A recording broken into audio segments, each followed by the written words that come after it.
Welcome back, grades 7 and 8. In this video, we're kind of continuing where we left off in our last one. Where if you missed the last video, make sure you go back and take a look at it as we unpack how to take a look or zoom in on one of these elements. One of these, I like to call them the element cards, if you kind of want to arrange them in different cards that have different key bits of information for us about that particular atom. So we talked about how we have the atomic number at the top, the element or the atomic symbol typically underneath that. Usually we have the element or the atomic name and the atomic mass measured in AMUs. Now, some periodic tables include more than this information. Some might have a little bit less. Some don't include the atomic mass or don't include the atomic name. But usually these four elements are the main four elements that we'll see on a periodic table. But let's start to unpack how we can use these in an important, useful way.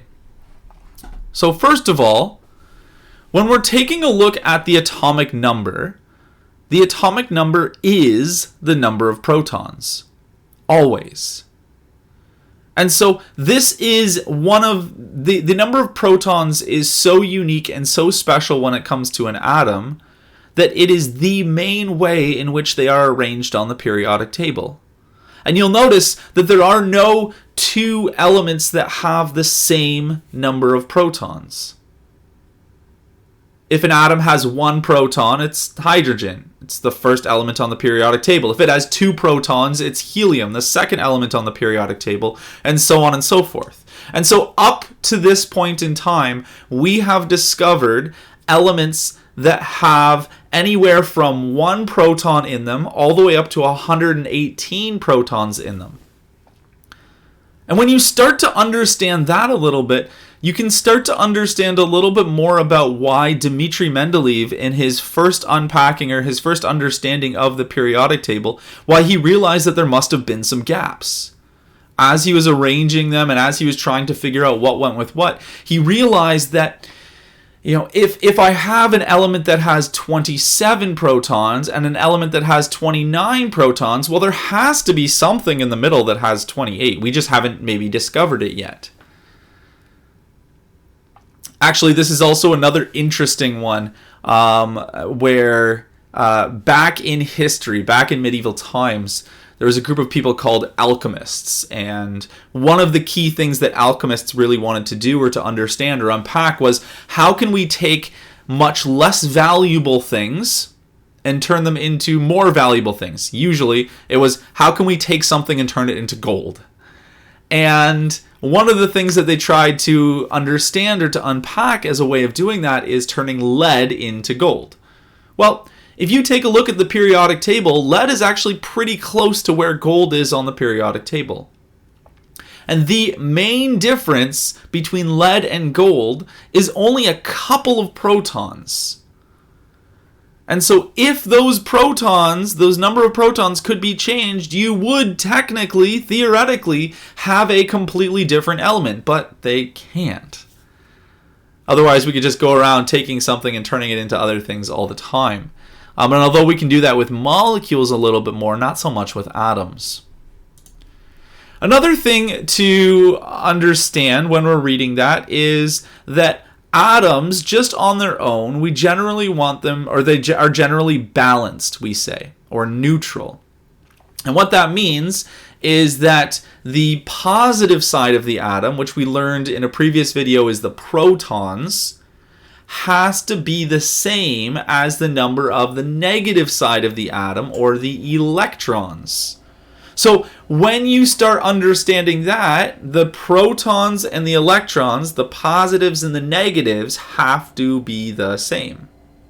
So if there are 79 protons in the element gold, there also needs to be 79 electrons in gold. So that's a really important bit of information. Now we're going to see later on that this is not a defining characteristic, though, of the atom or the element. And that number of electrons can change. In fact, it does a lot. Chemistry is all about the electrons. And as we start getting a little bit from understanding the atom to beginning to understand molecules and how atoms join together, we're going to realize that that number of electrons can change. It can go up, it can even go down. But this idea that for an atom to be neutral, just kind of on its own, the number of protons and electrons have to be the same. So that makes it kind of nice and easy. Our atomic number then is not only the number of protons, but it also ends up being the number of electrons as well. Okay, so we've understood two of our subatomic particles, protons and electrons, but what about the third? What about the neutrons? Well, this is where the atomic mass comes in. This is where that big fancy long decimal number at the bottom, this is where that helps us to unpack how many neutrons there might be. Remember that when we take a look at an atom, the majority of its mass comes from the nucleus, and the nucleus is both the protons and the neutrons. So if we already know the number of protons, and we know how much the atom weighs, or what the mass of the atom is, we can understand the number of neutrons. The number of neutrons we get by just taking that mass number, we round it. We're going to see why we round it a little bit later on, but for now just trust me on that we round it. We don't want any decimal amount of numbers or decimal amount of neutrons or protons. That doesn't really make sense. We can either have 1 or we can have 2. We don't generally have like 1.3 neutrons. So we're going to take that, we're going to round it, and then we're just going to subtract the number of protons, or the atomic number. And that's going to give us our number of neutrons. Okay, so let's put that into practice then. We already took a look at the element gold a little bit here. So let's start putting some numbers behind what the protons, neutrons, and electrons, or protons, electrons, and neutrons are going to be for this element. So first of all, the number of protons we said is always going to be the same as the atomic number. And if we take a look up here, we see its atomic number is 79, which means that the number of protons is also going to be 79. The number of electrons, well, remember that the number of electrons is going to be the same as the number of protons in order for it to be balanced. So if the number of protons was 79, and the number of electrons are going to be the same, that means that the number of electrons are also going to be 79. Okay, well, what about the number of neutrons? Well, remember that to find the number of neutrons, we're going to take the atomic mass, which is that 196.967. We're going to round it. So rounded to the nearest whole number, or as we unpacked a little bit in math, rounding to the nearest integer, 196.967 would become 197. And then I just subtract the atomic number, or the number of protons. 197 take away 79 is going to give us 118. That's the number of neutrons in this element. Another way to think about that is the number of neutrons, 118, plus the number of protons, 79. If we add those together, we get the number of neutrons, which is 197. Or, sorry, the atomic mass, which is 197. Okay, hopefully that's making sense, but let's take a look at it with one more element just to get a little bit of that extra practice in unpacking these elements. Let's take a look at sodium. Now you'll notice with this one does have a little bit of some extra information on the side. We don't really care too much about that right now. We'll understand a little bit more later on, though, what these numbers refer to. These 2, 8, and 1. But for now, all we really care about is the left-hand side, the 11, the Na, the sodium, and the 22.990.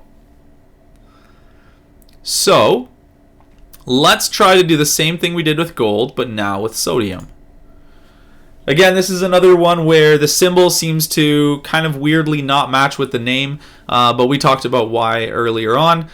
But let's start by unpacking the number of protons. Remember, the number of protons is the exact same as the atomic number. So the atomic number here, it is number 11, which means that the number of protons is 11. The electrons, in order for it to be stable, the number of electrons has to be the same as the number of protons. So if there are 11 protons, there are also going to be 11 electrons. Now what about neutrons? Well, remember, the number of neutrons is our atomic mass rounded minus our atomic number, or our number of protons. So 22.990 would round to 23. And then we subtract that 11 from the number of protons that we figured out earlier. And we get a total number of neutrons of 12. So this helps us to better unpack or understand the number of protons, electrons, and neutrons in any atom on the periodic table. We're going to see later on how this can actually help us then draw that particular atom, or unpack a little bit more about how it would look if we wanted to represent it using different kinds of diagrams. And then we're going to start to unpack a little bit more about just zooming in on just the electron side of things and some of the importance behind that. Well, grade 7 and 8, I hope this helps as you understand a little bit more about why the periodic table is so important and why some of those numbers and symbols on the periodic table hold so much meaning to understanding each individual atom. Later on this week, tomorrow, you're going to have a Google form that's going to just have a few questions based on this video and the previous video this week. And it will go over a little bit more, or have you represent what you learned by taking an element from the periodic table and going through the numbers of protons, electrons, and neutrons in that given element. All right, well, I hope you have a great rest of your day, grade 7 and 8, and a great rest of your week. Take care.